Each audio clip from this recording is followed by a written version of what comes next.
C'est un plaisir de vous retrouver. Bienvenue, chers téléspectateurs, à ce journal dont voici les grands titres. Le ministère de l'Éducation envisage de mettre en place de nouvelles facultés dans les universités du pays en vue de contrer la fuite des cerveaux.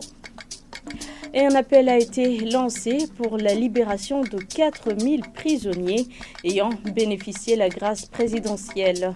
L'association Nabaliza qui a lancé cet appel se dit néanmoins satisfait de la libération de 100 prisonniers à Mimba. Tout de suite, les détails.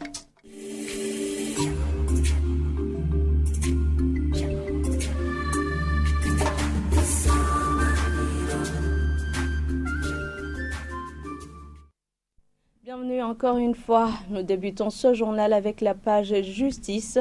Les juges et magistrats sont appelés à corriger les irrégularités constatées lors de la première campagne d'exécution des jugements rendus au Burundi.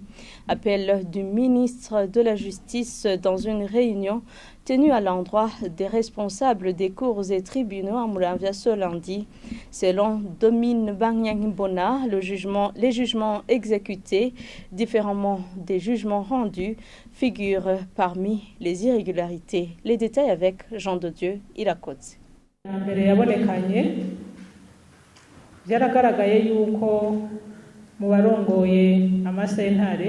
C'est la ministre de la Justice du Burundi qui présente les irrégularités survenues lors de la campagne dernière d'exécution des jugements aux procureurs des tribunaux de grande instance et des présidents des cours d'appel. Concernant les magistrats, elle souligne notamment certains procureurs qui ne se sont pas impliqués activement dans cette tâche.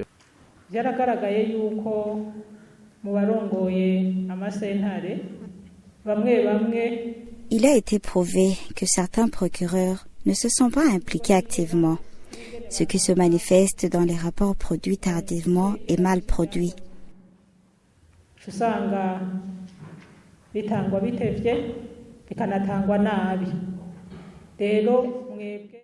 Comme vous êtes à la tête des cours et tribunaux, vous êtes appelés à s'impliquer profondément et mener cette activité avec courage pour montrer la voie aux magistrats et juges sous votre responsabilité afin de bien accomplir cette tâche. D'autres défis relevés par ce ministre concernent le retrait ou l'ajout inadéquat des jugements sur la liste de jugements faisant objet d'exécution. Face à cette situation et pour la nouvelle campagne, il appelle les magistrats à mettre sur cette liste tous les jugements qui le méritent. Il y a des procès clôturés, mais qui ne se sont pas mis sur la liste des jugements à exécuter. Cela s'est produit durant d'autres campagnes antérieures.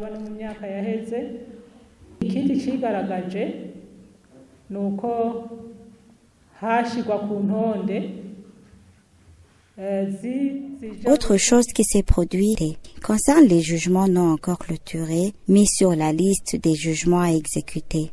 Veuillez analyser et essayer de mettre sur la liste des jugements à exécuter tous les jugements rendus. Et du même coup, ne mettez point sur cette liste les jugements non encore clôturés.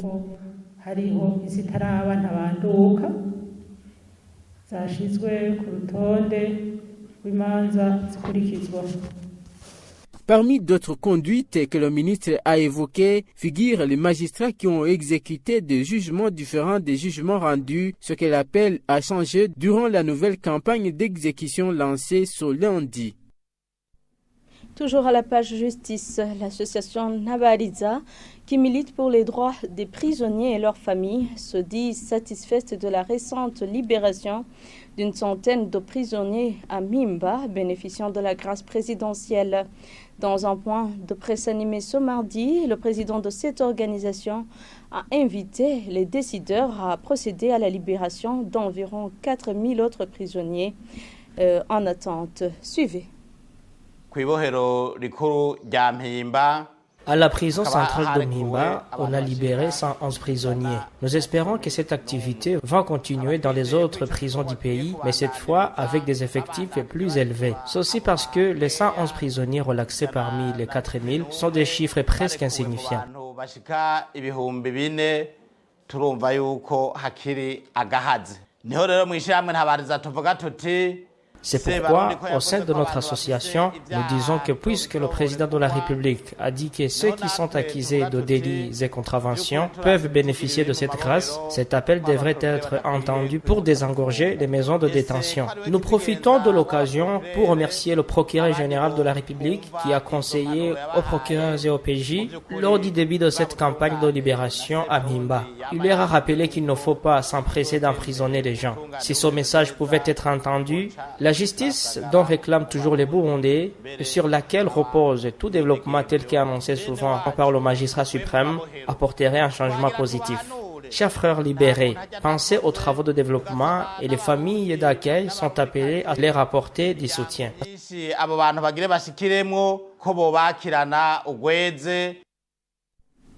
Je vous le disais en titre, le ministère de l'Éducation est appelé à innover en mettant en place d'autres facultés dans les universités du pays.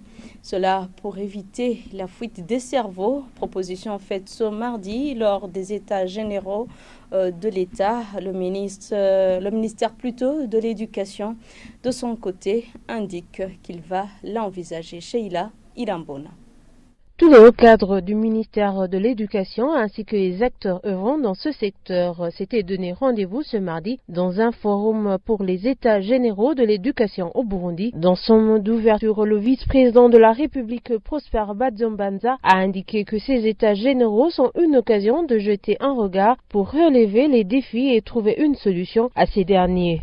Nous demandons à vous tous, les participants, à ces assises de réfléchir sans faux fuyant sur les améliorations à apporter aux propositions déjà faites et sur les ajustements nécessaires en vue de la confection d'un système éducatif performant, compétitif et rassurant, mais aussi adapté aux réalités nationales, mais qui cadre aussi avec les impératifs de la sous-région et du niveau international.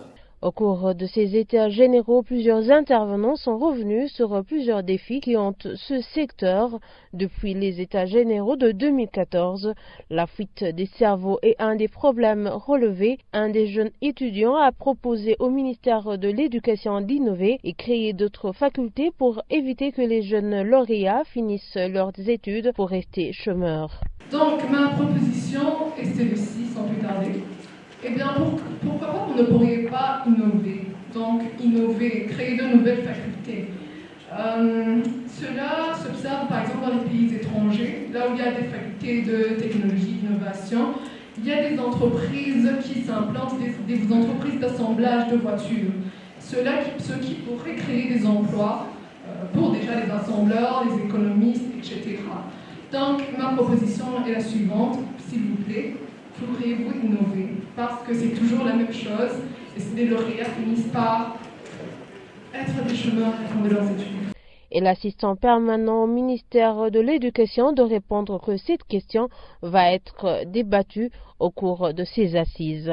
Il a proposé d'innover, de créer de nouvelles filières du moment.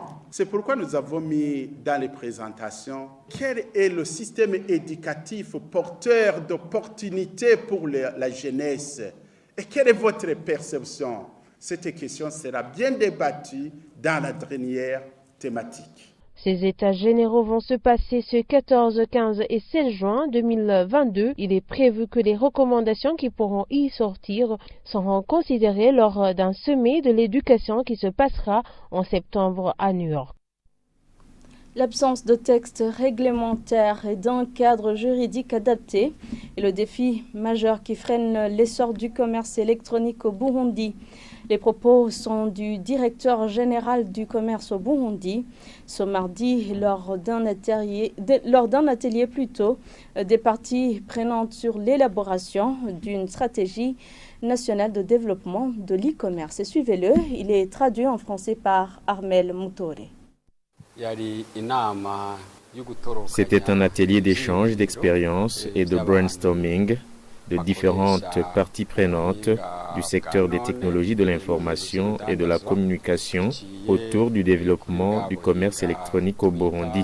Les consultants qui ont fait l'étude nous ont montré que près de 50% des utilisateurs des TIC font usage du commerce électronique.